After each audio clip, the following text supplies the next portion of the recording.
Good morning, everybody. Welcome to today's webinar, in which we'll be looking at the new data use and access bill, and helping everyone to have a better understanding of what the bill is and what it means and its implications, and essentially how to navigate and interpret the bill and everything that's been written into it. Okay, so we'll move on. Again, welcome. So just some short introductions before we start today's webinar. It's the first webinar the More Clear.com team have delivered for quite a while, so it's great to be back, and great to see so many familiar faces attending today's session. As I said, we're going to be looking at how to navigate and interpret the data use and access bill.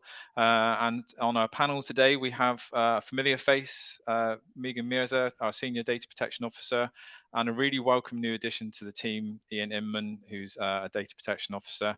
And as usual, I'm your host, Rich Jackson. But if I could maybe ask Meagan and Ian just to give some brief introductions, that would be wonderful.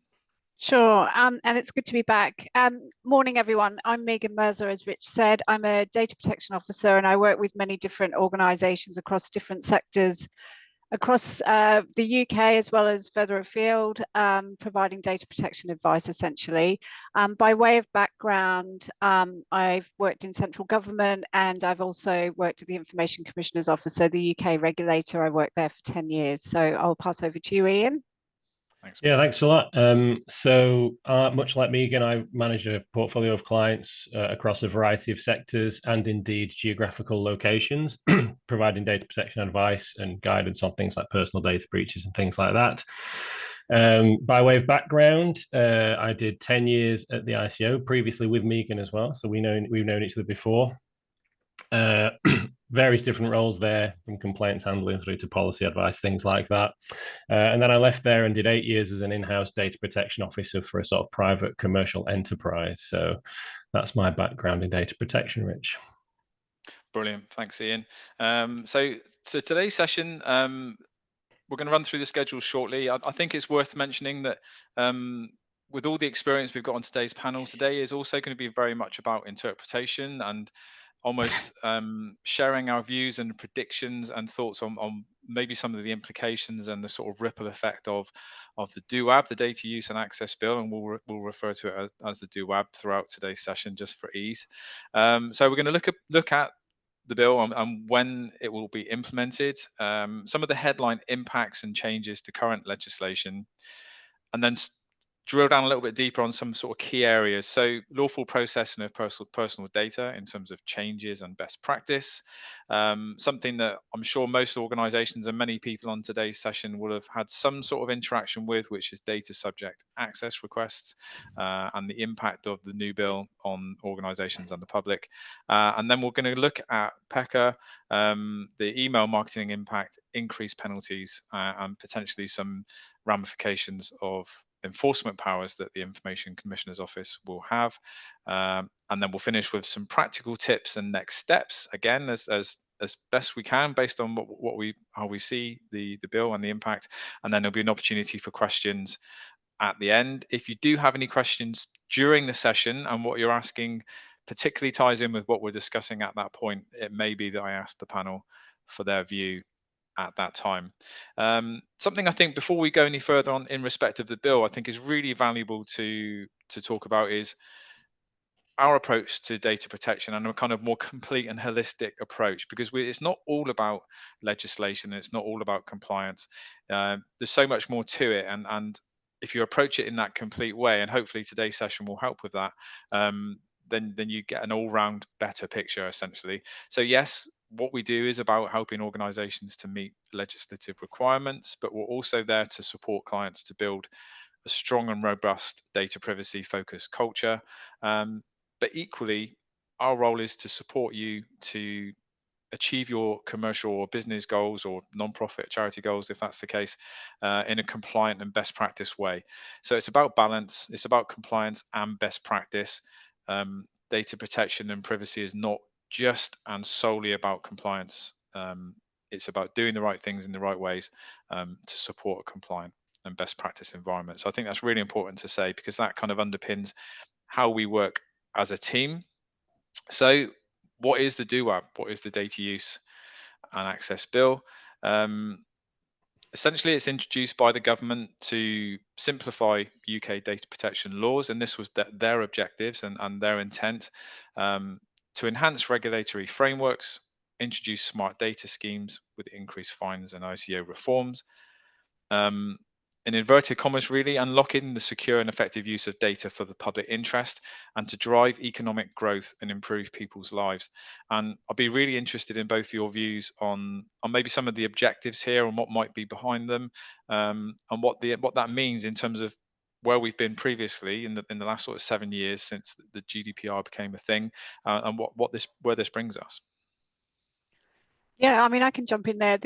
So I think it's important to be clear that this isn't replacing anything. It is really just amending the legislation that we already have and making some tweaks around the edges to maybe make some more provisions clearer, or to give people some certainty, and putting it on the face of the legislation, which may have previously just been in ICO guidance, for example.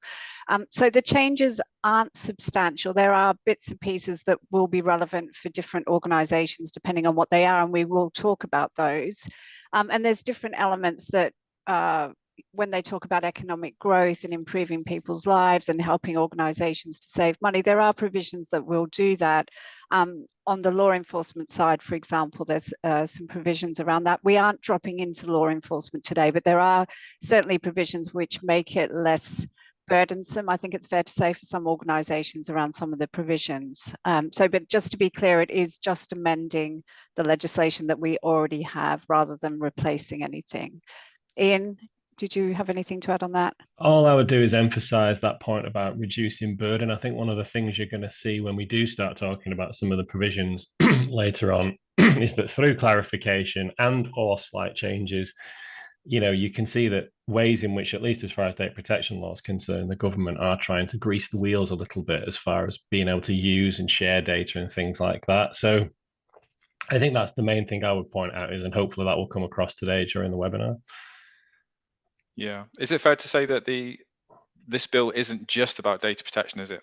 So there are more aspects and elements to it than that. Absolutely, there are. Yeah, obviously we're going to be focusing on the data protection points, but there's a lot more to it than just that. Yes. Yeah. Okay, brilliant. And just before I move on, Meagan and I were presenting a webinar last May, and there was a previous bill, wasn't there, that the Conservative government were looking to bring in. Any sort of thoughts on, does this kind of replicate that bill, or is it a completely different perspective and approach? It's different. So that legislation, or that bill, I should say, it dropped when the election was announced, but that had some quite significant changes in it. So, for example, getting rid of the role of data protection officers, reducing the requirements around data protection impact assessments, I think they were looking at getting rid of the record of processing activity requirement or reducing the requirements around that. So there were quite significant changes. And I think there was concerns at the time that may impact on adequacy for the UK because of what was such a significant change. All those provisions, those really quite controversial ones, have dropped. There's some things that have remained in this current bill, but most of the quite controversial, significant ones have dropped from that previous legislation. Thanks, Meagan. That's really good to know. In terms of headline impact, so this isn't a full and complete list of the areas that we might see some change through the DUAB, but we picked out what we felt were sort of 4 key areas that we could cover effectively during today's webinar. So they are lawful processing of personal data. As I mentioned right at the beginning, subject access requests, data subject access requests, definitely something that impact, I know, our clients increasingly. I mean, I think in 2025, we've seen a real upturn in terms of the volume and regularity of subject access requests, which is causing organizations a lot more pressure and overhead. Electronic marketing regulations is something we're going to cover today. And then also, in line with that, the increased fines and ICO reforms that will be coming in. And in terms of the bill and its passage and its journey, I think fair to say that everyone in the data protection community has been checking in and observing this. Lots of commentary from some really well respected experts in terms of what the bill means, but also in terms of its timeline. And I believe middle of last week, it reached the point of royal assent. So the key question for you both, I'm sorry to put you on the spot, when can we expect the bill to come into effect? And there is some sort of talk about the fact it might be staggered, but I'd really, yeah, to get your view would be really good. Well, I had a look at it just the other day to check this, and most of it is due to come in by a commencement order, as I understand it. And the earliest I think I read that they could do that is October. Okay. So some parts may come in sooner than that, but it's expected that the bulk of it will be enforced by sort of early to mid next year. So, and I think there's also talk of some transitional period, some transitional arrangements for organisations to, because not just about the debt protection stuff again, for organisations to sort of get their houses in order, for want of a better way of putting it. But I would expect within 12 months, the vast majority of it will be in force. Got you. Yeah, and I know that we work with a number of charities, and there's a particular aspect of the DUAB which is of great interest to them in terms of electronic marketing, and we will cover that in a separate webinar on the 3rd of July, which we'll sort of mention in more detail as we go along.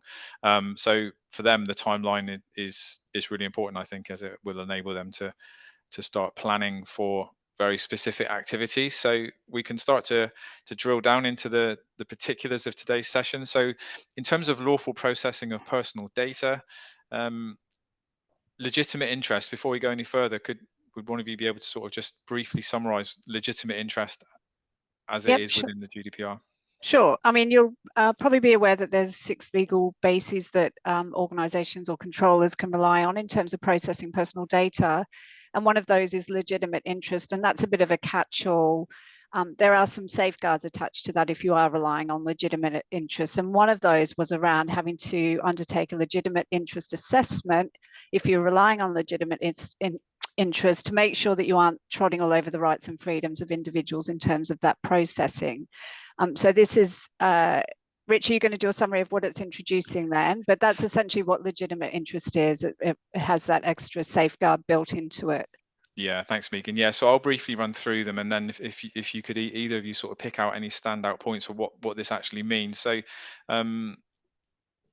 recognized legitimate interest, or RLIs, are going to be along the lines of disclosures to someone who needs it for the purpose of carrying out functions or exercising powers which have a basis in law, or safeguarding national security, protecting public security, or for defense. So that, for instance, is not, it's not an RLI which is going to apply to everybody, only a small amount of organizations. Responding to an emergency, crime prevention and detection, or prosecution of offenders, and safeguarding. So they're very specific, aren't they, in terms of the groups that this is aimed at. And is it aimed at unlocking the overhead so that it becomes easier and quicker to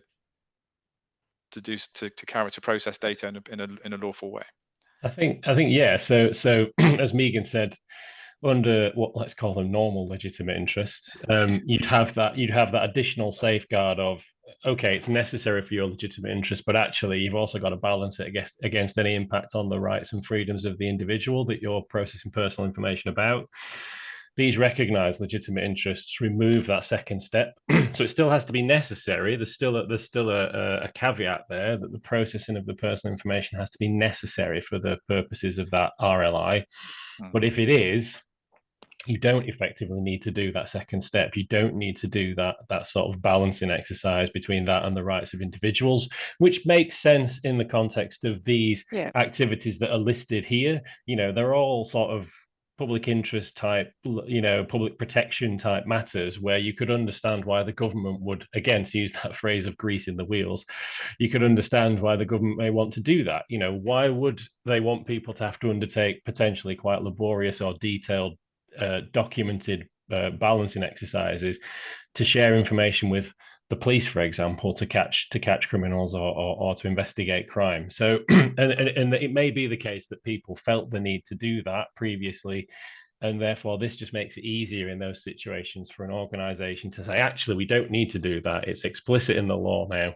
That is a recognized legitimate interest. We can just, we have our lawful basis. We can go ahead and make those disclosures. So there is provision, I think, for the Secretary of State to introduce more.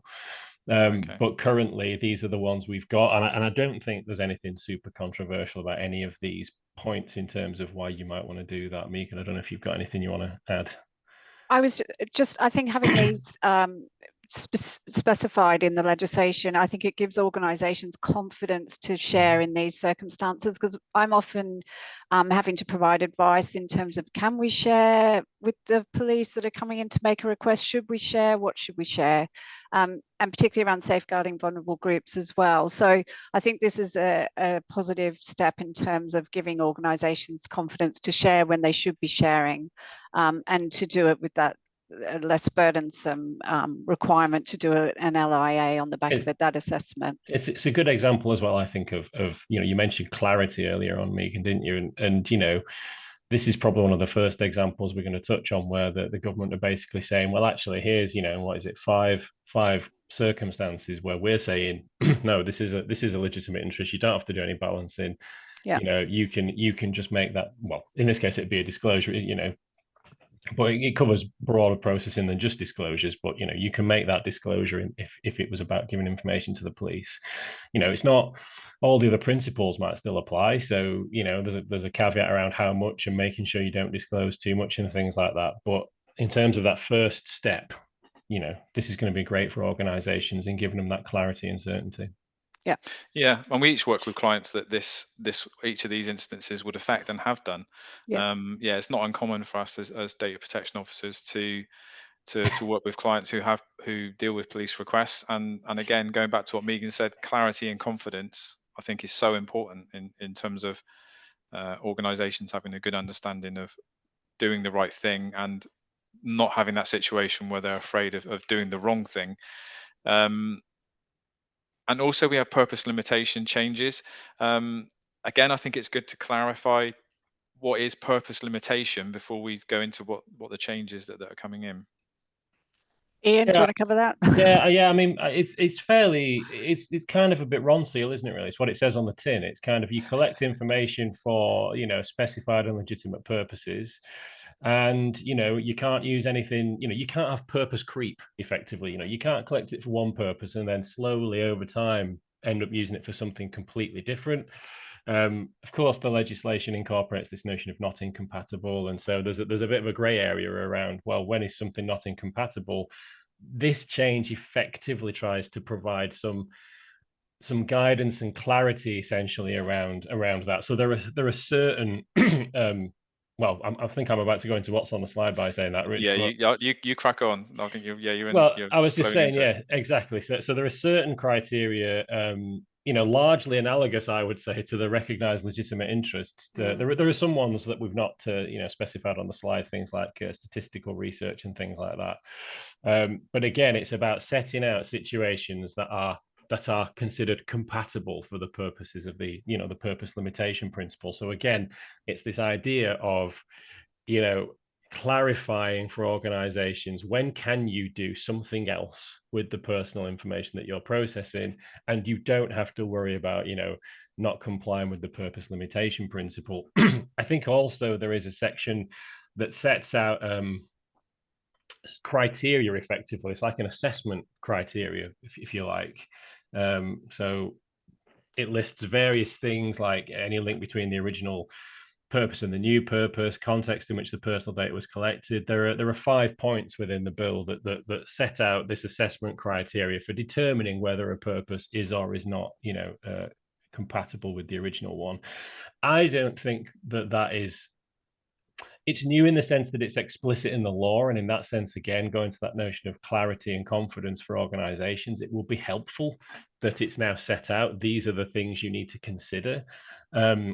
But I would argue that in and of themselves, those criteria are not probably that new, and some organizations were probably already considering those sorts of things when looking at using personal data for new purposes anyway. So again, this is another example of clarity and confidence and trying to make things easier for organizations when it comes to using personal data for other things that perhaps they didn't originally collect them for. Yeah. If we're looking at the wood rather than the trees, the theme that I kind of see within all of this, and again, we're talking about public interest, is it a case that, do you think that the government is viewing current legislation as slightly restrictive and rigid in respect of best interest for society and also for commercial progress in making best use of data? I mean, I would probably say that, you know, data protection law has always been about balancing the privacy rights of individuals with regards to processing their personal information and the ability of that personal information to be used commercially for the benefit of society, whether that's commercial or otherwise. You know, and of course, as with anything that aims to strike a balance, you know, where you strike that balance is up for discussion. What I think this bill does is chuck a bit more weight on the side of the scales that's about use of personal data for societal benefit and commercial gain. Now, you know, some people will argue the toss about the rights and wrongs of that, but that's not really what our purpose is. Our purpose is to advise organizations on what they need to do to comply. But I would definitely say that, you know, it's definitely leaning more into making it easier to use personal data, which again is perhaps indicative of that historical you know, tension between how European data protection law has worked and sort of UK data protection law has worked. Yeah, and maybe just the first iteration with more yet to come gradually, perhaps. I'm sure, you know, there's lots of provisions in here for the Secretary of State to make regulations to add things in. So they've certainly left their options open in that regard, I would say. Yeah, brilliant. Thanks, Ian. Okay, so not the favorite subject of of most of our clients, I would say, and as I mentioned earlier, we've had a real increased trend in the submission of subject access requests, and we'll touch on that and maybe some of the reasons why for that as we go along. So in terms of the right of access would be a good point to start, actually. If one of you could just very briefly give a description of the right of access, because that, I think, will make sort of good grounds for the basis of what we're about to talk about. I'm sure there's numerous rights within data protection legislation that individuals have, and one of those is what we call a subject access request or a data subject access request. So individuals have a right to request a copy of or a right to request the organization to provide their personal data to them. And as Rich said, this has absolutely gone through the roof in 2025 in terms of the experience we have with the organizations we work with, and more often than not coming from employees or ex-employees requesting all the personal data that an organization holds about them. So there's practical challenges of locating the personal data. There's the practical challenges of then having to redact and go through and make sure that they're only getting what they're entitled to receive, which is their own personal data. And you have 1 month in which to do that, unless it's overly complex, and you may be able to extend that time frame. But broadly speaking, you have a month in which to reply to that request. So it is incredibly challenging in terms of timescales, but it's also the level of work that has to go into locating and finding the personal data in the first place through systems, electronic systems, as well as paper records, for example, HR files and that type of thing. So it is a really challenging thing to deal with. And I'm seeing a lot of organizations getting requests that haven't had requests before. So it's a really steep learning curve for them. Yeah. And very rarely is the person making the request satisfied with the response they get. And then that leads on to other issues, doesn't it? I mean, in that perspective, then, in terms of the clarification that we're seeing on screen now, is there anything significant, or is it more about just clarifying some gray areas? I think it's just clarity again, because the legislation says within a month, as soon as possible, or within a month of receiving the request. This is very specific in terms of saying at the time, or the clock starts ticking on the date that the request is received, or when additional information is obtained to verify their identity, to make sure you are disclosing the information to the person, to the right person. Or if there's a fee going to be charged, then you would wait for payment of that. They're very unusual circumstances in which you would be able to charge a fee. But yeah, this is absolutely just clarifying what is already in practice in terms of how to deal with requests. Ian, anything to add on that? No, I think I think this is almost exactly as it was under the previous legislation, to be honest. It's just setting it out explicitly again, providing clarity. but I don't think that these particular points are a substantive change, really. Yeah. No. So yes, I should have put that on screen a bit sooner. So there is that compliance pause.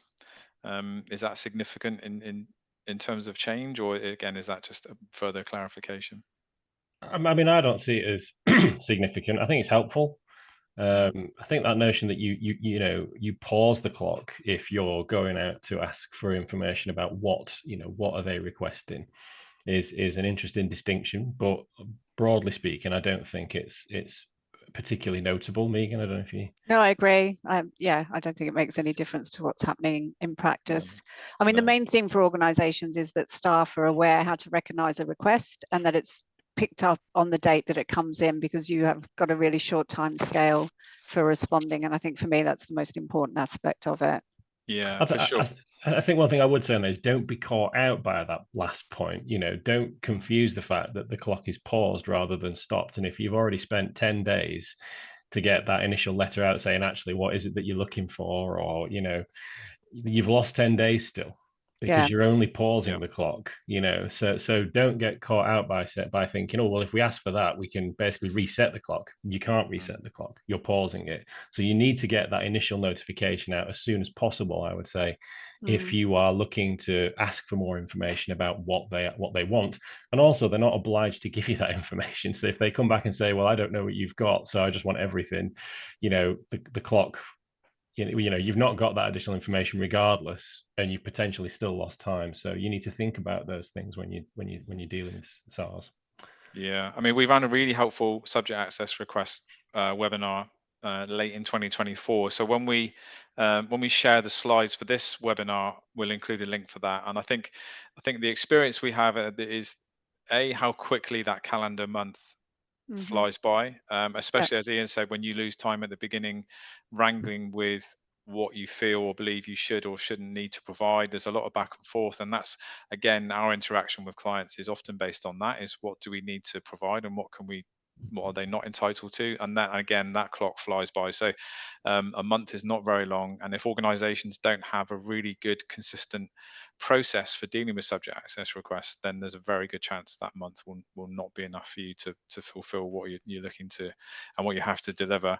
And in terms of subject access request searches, the bill confirms that searches for information need only to be reasonable and proportionate, again in inverted commas, so there's interpretation there. But what we think it might include are searches for information relevant to the context of the request or in which the request was made. Ian, I think you provided the example here. So if you're able to sort of talk us through this and what this might mean. Again, this is our view and it's just perspective. It is, yeah, and I think obviously it'll be interesting to see whether the ICO updates their guidance around this, and if they do, what they talk about. Because I did check it recently, and they talk about it. There's an onus on the controller to be able to demonstrate why looking for something was unreasonable or disproportionate. But the reason I came up with those two points on the slide is oftentimes, there is a context driving an access request, whether someone's involved in an employment dispute or someone's had poor experience commercially with a business. And oftentimes that triggers the request. And so if you think about, what would it be unreasonable to withhold? Well, it'd be unreasonable unless an exemption applied to not provide them with the documentation relating to that dispute. I think so. Oftentimes, when I've been dealing with SARs in my previous role and here, I always say to people, well, look, if they've asked for everything, at the very least, you need to if they're involved in a dispute with you and that's triggered it, you need to really provide them with as much as you can related to that dispute, because realistically, that's probably what they're interested in. And if you can do that and they're happy with it, then I mean, that's unusual, as we all know, that they're not always happy with the response. But if they are, then that's going to save you a lot of work trawling through, 3 years worth of Teams chats, for example, if they were a former employee or an employee. Whether ultimately it is unreasonable in a given case to go through those 3 years of Teams chats because of time and cost. I think, as with all things to do with data protection, it's going to be a case by case basis. And it is going to be for organizations to demonstrate that. I think what's important certainly in terms of what's currently in the ICO guidance, is they emphasize, as they always have, the importance of the right of access. It's a central right under data protection law, and generally, grounds for not complying with it are very strict and quite narrowly defined. So I think organizations need to bear that in mind. I think the last bullet point is less common, because I was sort of thinking, well, what happens if you get a subject access request out of the blue and they've asked for everything? You've asked them to clarify and they've said, no, I'm not going to clarify. I want everything. Yeah. Well, obviously you can at least look at, how do we know this individual? Are they an employee? Did they have a service with us? And go and look in locations where you would reasonably think information would be, based on the relationship you've got with them. Again, I'm not saying that's the limit of what reasonable and proportionate means, but if you think about it in the round, why wouldn't you do that? And ultimately, if like I said, if you feel like going looking somewhere is unreasonable, then it's going to be on you as an organization to justify that, and you have to bear in mind that the ICO will probably take quite a strict view on when that might be true or not. Yeah, I mean, the example of employment dispute, I would say, Meagan, I'd like to get your view on it. My experience over the last 6 to 8 months is that probably 60 to 70% of our client subject access requests relate to employment in some Yes. form, whether current or former. And in probably 90% of instances, the person making the request and the organization are not completely on the same page in terms of what is being asked for and what they're entitled to, which is where a lot of time is lost, isn't it? Yeah, absolutely. And what I'm seeing as well is requesters are being very specific about what they want. So you touched on it, Ian. They might be asking for Teams chats. They might be asking for WhatsApp messages between colleagues. They might be asking for any document that their name is in, that type of thing. So being very specific, and you'll get a list of what they're requesting. And you really have to focus in on actually where is the most likely place that information is going to be. And is it reasonable and proportionate for us to be tracking back through, for example, WhatsApp messages, trying to find personal data, etc. So it is a really challenging area. I think we do need to wait to see if the ICO are going to be a bit more specific and helpful with their guidance around what's reasonable and proportionate. But as long as organizations can document and justify their decisions around this, that when the individual does eventually complain to the ICO, you have that audit trail and that documented decision making there in terms of what you considered reasonable and proportionate in terms of searching. I'll just add on one thing before we move on, though. What it does call into question is records management on a more general level, because the more data you hold about individuals, the more stuff you're going to have to trawl through when someone makes a request. So that is the same with employees in terms of HR information and how long you keep records for and stuff like that. So it does really call out for you to focus in terms of only keeping what you need for as long as you need it, and trying to streamline your retention periods and policies as well. I think Absolutely. also just to build on that as well, Meagan, is one of the things that the ICO does talk about in its guidance, and it kind of ties into privacy by design and default as well, is that they expect organizations to have systems in place, filing systems in place that make it easy to comply with the right of subject access, and that it's easy to find information and it's easy to extract it and it's easy to provide it. So that's another thing that organizations are going to need to take into account when they're arguing why was something not reasonable. You can't, or it's unlikely you're going to be able to rely on the example of it was just too hard because our systems aren't very good. Because the ICO will just turn around and say, well, they should be good because you have an obligation under data protection law to design systems that enable you to comply with your obligations, including data subject rights. So, when you start to factor that in, and the inherent weight given to the importance of subject access rights, you can start to see how this idea of reasonable and proportionate searches might not be the all-encompassing get out of jail free card that some organizations might think or hope it is. Yeah. And there's also, I think, that without going down another rabbit hole, the fact that we have experience, then we have, of organizations where they don't believe at a formal level that the use of WhatsApp and those sort of chat tools are in place, or even where the staff are using AI tools either. So there's kind of off grid or off radar systems and tools being used that fall into scope. of a subject access request that maybe the organization doesn't have full control over. Yeah. Yeah, absolutely. Yeah, Shadow IT is a bit of a problem when it comes to subject access, I think, for sure. Yeah. Absolutely. So in terms of everything we've talked about with subject access requests, in terms of the trends we already have identified in this year so far, and then what we've just covered about subject access, any thoughts on how that trend might be impacted? I think it's fair to say we're not going to see less, but what might we expect to see? I think for me, whenever there's changes in the law, rights get put in the public eye a little bit more, and we so we might see a spike in subject access requests just because they're a little bit more in the public consciousness, so to speak, for a period of time. I mean, it feels like from what we're seeing that they're already spiking, but we may see another sort of spike as people become more aware of these rights. Outside of that, personally, I'm not sure that in terms of people making requests, what's in this particular piece of legislation, it should really lead to an increase in requests, other than increased awareness. I don't know if you've got a view on that, Meagan, before I talk about the right to complain, because I think that will potentially make a difference. Yeah, I agree with the complaint side, and we will cover that. I don't expect there to be a huge change here. I think we are on an upward trend in terms of particularly employee, ex-employee requests. And I think that's possibly going to continue, but I'm not sure this legislation is impacting either way. I mean, organizations might welcome that clarity around reasonable and proportionate searches, but what does that actually mean in practice? So again, as I said, we need to wait for some ICO guidance on that to make sure we can firm that up and be a bit more specific with organizations. But just on that general point about increasing requests, organizations need to be ready for these, and they need to recognize them as soon as they are received and get moving on those, and where we can provide advice if need be. Brilliant. Thanks, Meagan.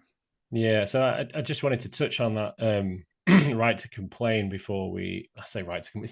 It's not explicitly stated as that in the law, but effectively individuals will now have the right to go to an organization and complain, which seems a bit of an odd thing to put in the law, because I'm sure people who are listening will think, well, they've been doing that for years. But the fact that it's now explicit, I think that could lead to an increase in complaints to organizations following not just DSARs, but any kind of data protection issue.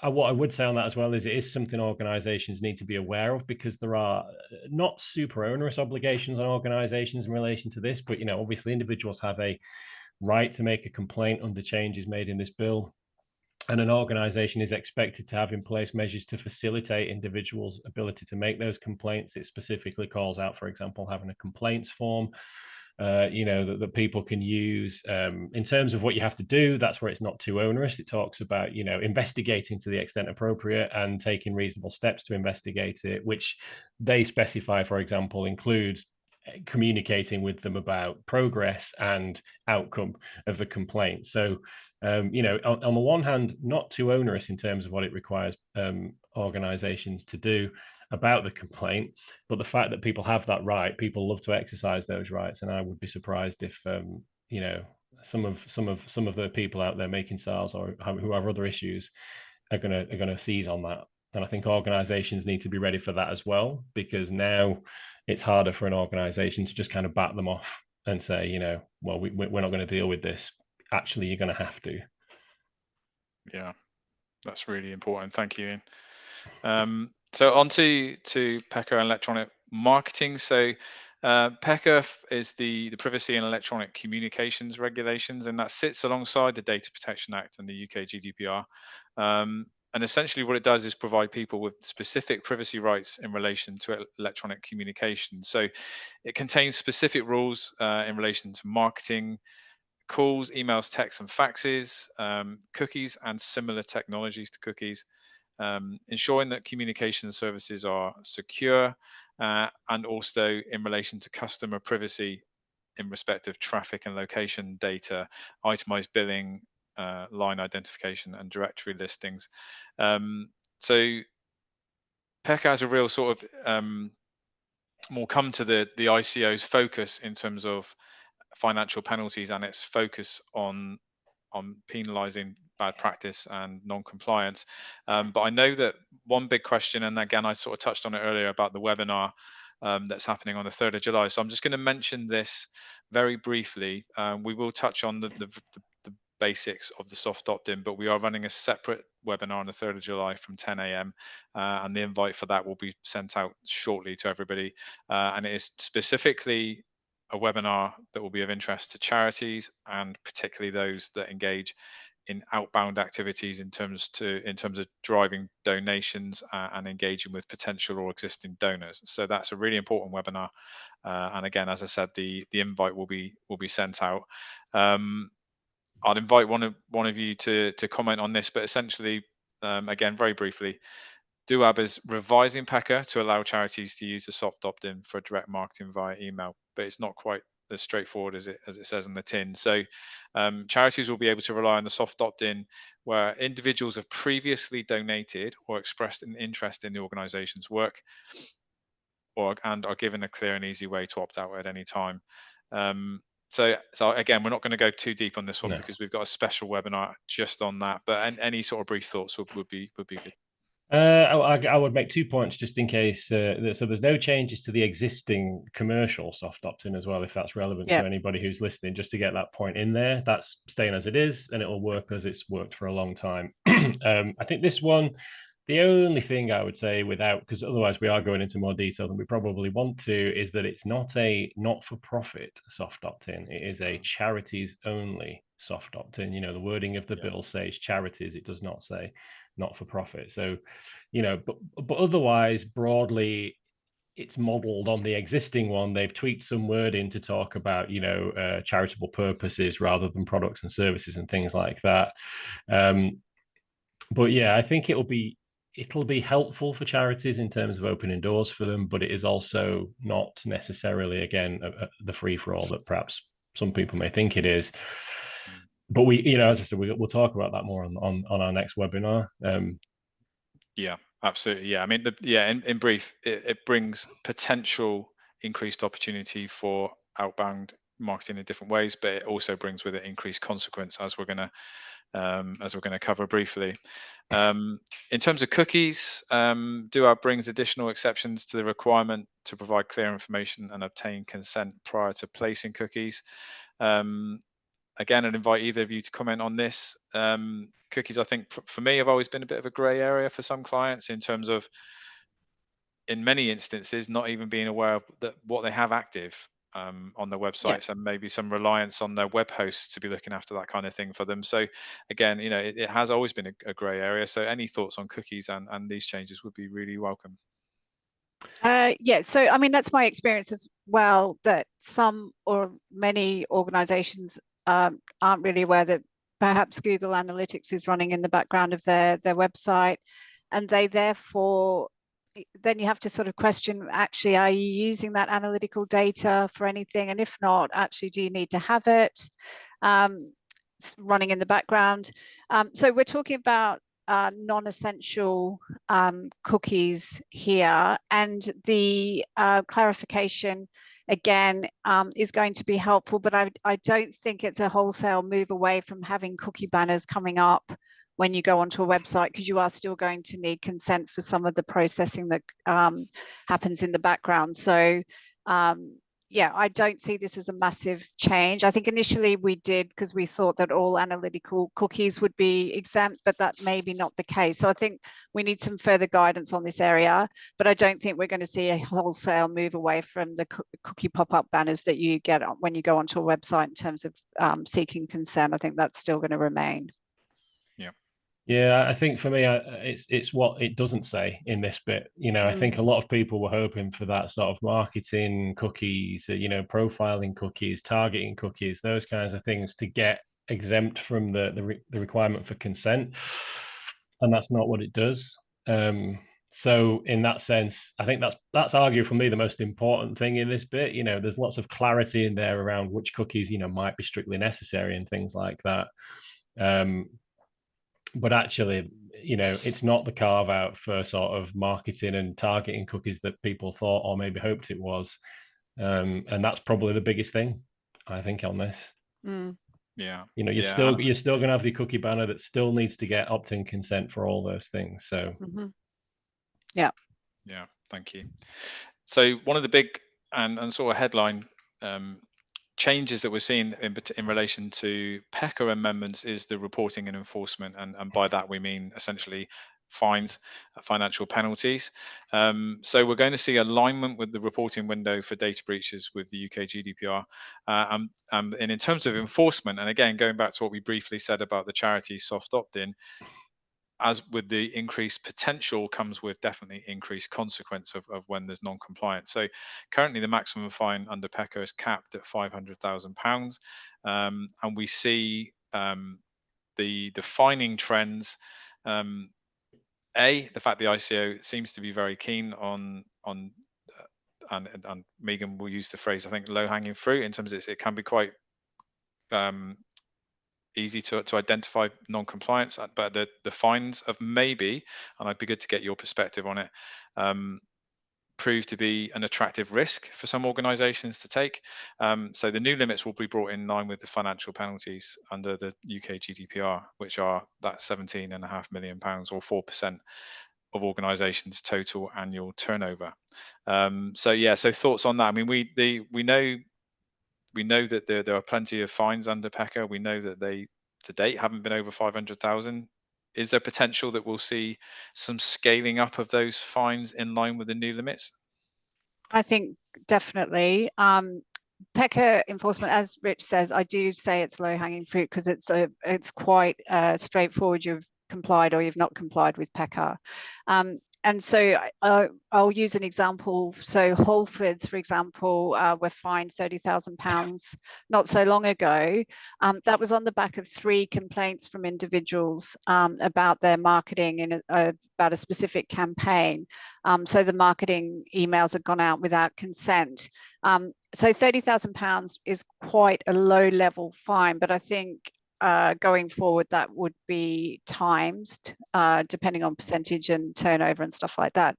Some of the really serious ones we see, though, where you've got these operations that just send out millions and millions of texts and messaging, direct marketing without consent, where I think we're going to see the really high ones there, particularly where you've got directors of those particular companies. They go to ground and then they'll open up doing something else and something very similar.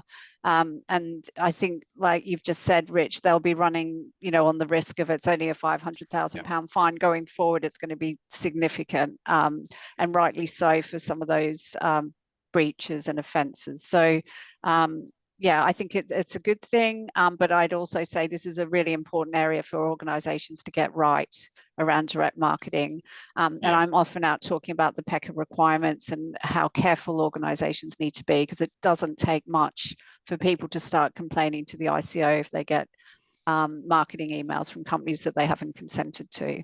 Yeah, absolutely. I mean, it's because the objective of that outbound marketing is, I guess in nearly every instance, to generate revenue. So there will be a revenue prediction based on that activity. And as Meagan says, if you think you can potentially make £300,000, for instance, and the risk of the fine is capped at 500, then they will maybe make that calculated risk. And is it the case that organisations have been fined more than once, do you think, under PECA, because or like you said, the individuals maybe?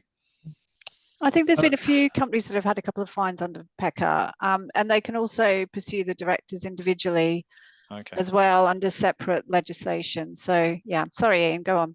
No, I was going to say, I would imagine that there probably has been, Rich. I'd have to go and review the ICO's website to check for sure. But I think for me, on this point, the key point here is not really the 17.5 million. It's the fact that because that band has now been stretched from 0 to £500,000 to 0 to 17.5 million, organizations need to understand that, even those lower level what the ICO may deem, a lower level infringement that maybe previously was £30,000, as Meagan said it. Well, going forward, especially if they apply the same criteria that they do to calculating fines under the GDPR, and of course they haven't said they will, But equally, there's no reason to see why they wouldn't, because the first thing they do there is say, well, what's your turnover? How much money did you make off this breach? All that kind of stuff, so that they can then work out, okay, well, actually, a £50,000 fine isn't going to cut it if you're turning over £10 million and you made, £5 million profit. So, I think what we're likely to see is more lower level fines, maybe in the 7-figure bracket. The likelihood that someone's going to get a £17.5 million fine or a 4%, that's going to be, really, really serious infringements by, larger companies who are turning over that, significant amounts of money, I would say. But that doesn't mean that, you're not going to get yourself slapped with a £1 or £2 million fine for a pecker infringement going forward, which is a significant increase on £500,000. And I'm sure the ICO will want to apply at least the notion of, you've made X amount of money out of this, and we're going to make sure that you lose that money as a result of the breach. Because if you don't, that point that you're making, Rich, about organizations just going, well, it's the cost of doing business. If you're saying, well, we made $1 million, but actually it could cost us 2 million, suddenly that's different. So we made $1 million, so we're guaranteed to make $500,000 profit. Yeah, an entirely different perspective, isn't it? I think it'd be good. We will monitor this in terms of how this sort of manifests, and potentially later in the year or early next year run a session specifically on electronic marketing and PECA, and we can provide some feedback. So that would be of great interest, I'm sure, to any organisations engaged in marketing activity. So a question, I think we've probably covered it to some extent. I think in complete extent, actually. So we have covered it. So yeah, we do think there's potentially going to be some changes to the fining trends based on the limit being raised, and as Ian said, we might not see those sort of 17.5 million or 4% fines, but we will potentially see some creeping towards low 7-figure fines. So yeah, as I said, we'll monitor that, and we'll provide some good feedback as we go along. So in terms of practical tips and next steps, and then we'll move on to some questions. Ian, I think these originate with you. I think so. It'd be great if you could to walk us through these. Yeah, I mean, these are probably something that I think these are clear things that you need to do based off what we've just talked about. We know that people are going to have a right to complain now, and that actually, you're going to have to deal with it as an organization. So we know that there are some changes coming in around DSARs in terms of time limits, in terms of reasonable and proportionate searches. So having a look at what you've currently got documented in terms of your policies and procedures, and indeed your training and things like that, which I know I've got later on the slide, to make sure that either teams or individuals are, as Meagan has said, aware of both of that the right exists, particularly the right to complain now, because that's new, but also that you've covered off, like maybe you want to set out some criteria, some baseline criteria about what you would consider reasonable and proportionate, but all of that stuff needs to be looked at and documented and updated in light of these changes. I think the complaints piece is the bigger one, because you have an obligation to facilitate the making of those complaints. So you're going to have a look currently at, do you even have complaints handling procedures at the minute? If you don't, you're going to have to come up with something, even if it's specific to this right to complain under data protection, or you're going to have to update your existing ones. You're going to have to look at whether or not you have those measures in place to facilitate people making complaints. Do you already provide a complaints form? Do you not? Does that need to be created and uploaded to your website? And again, I'd also just, sorry to interrupt, Ian, I'd also just add in there that you have to have individuals internally that are across the provision, so they can assess a complaint effectively in terms of, whether it's been dealt with properly within the organization. You need to have that fresh pair of eyes looking at that complaint when it comes in to make, has all their personal data been disclosed, etc. So you need to have someone that has expertise in data protection in terms of assessing those complaints as well. Mm-hmm. Yeah, an objective review as well, right? Yeah. Meagan, so that that can be one of the hardest things when you've got a complainant maybe screaming and shouting at you down the phone. But and then the last point we've obviously got there is about your direct marketing activities, and I think there's 2 points to this. One is a general review to make sure what you're doing is compliant anyway, because given the increased risk now you know, if you're doing something and it's non-compliant and you didn't even know it, you know, then that risk has gone up. But even if you do know it, you know, you want to review those risks and sort of make sure that you've updated your risk scores and things like that and got all the appropriate sign off, so that, you know, your board of directors, your trustees, whoever it might be, are aware that what you are doing, if it's not compliant, you know, now actually might carry a significantly higher risk than it did previously, for reasons that we've talked about in terms of, you know, the change to the fines and the fact that it's going to be a lot easier for the ICO to recoup any money that you may have made through your through non-compliance. So, you know, and I just add on to that. Sorry, I've interrupted again. That's fine. Managing suppression lists is really important. So if someone unsubscribes to one of your direct marketing emails, you need to deal with that and not send them any future communications around direct marketing. Anything that's going to result in a complaint puts you at a significant risk, particularly with these new level fines as well. And it's very easy to complain to the ICO about PECA infringement. So just be mindful of that as well, that you are managing your suppression lists. So that's the people that have opted out of receiving communications from you. So you need to adhere to that.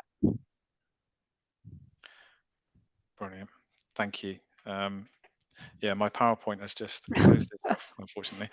So, but we were right at the end. And so, in terms of the next steps, and on all the slides, so the slides and the next steps will be shared to all attendees. And also, please feel free to reach out to all of us. So, our contact details will also be included on the slides. In terms of any questions at the moment, I'm not seeing any in the chat at the moment, which is absolutely fine. So essentially what we're looking at is next steps. So the next step is the soft opt-in webinar for charities, which takes place on the 3rd of July at 10 a.m. So we will share, as soon as the registration list is open on the More Kingston Smith website, we will share that with everybody who's attended today and all of our interested parties. As Ian said, that webinar and the soft opt-in is very, very specific to charities as opposed to non-profits. That's really important. However, everyone is of course welcome to attend. And if anyone wants to send us any questions after today's session, and they can't wait until the slides go out with their contact details, please reach out to More Kingston Smith and they can pass those questions on to us. Unless you've got any final thoughts, I think that would be that's today's session wrapped up. Again, apologies that that PowerPoint closed there towards the end, just a technical glitch, unfortunately. So yeah, so I think again, many thanks to Ian. Welcome to the team, and fantastic to have you on board. Meagan, seasoned webinar panelist, thank you again for your contributions. Yeah, thanks very much everyone for attending, and we'll see you on the 3rd of July. Thank you.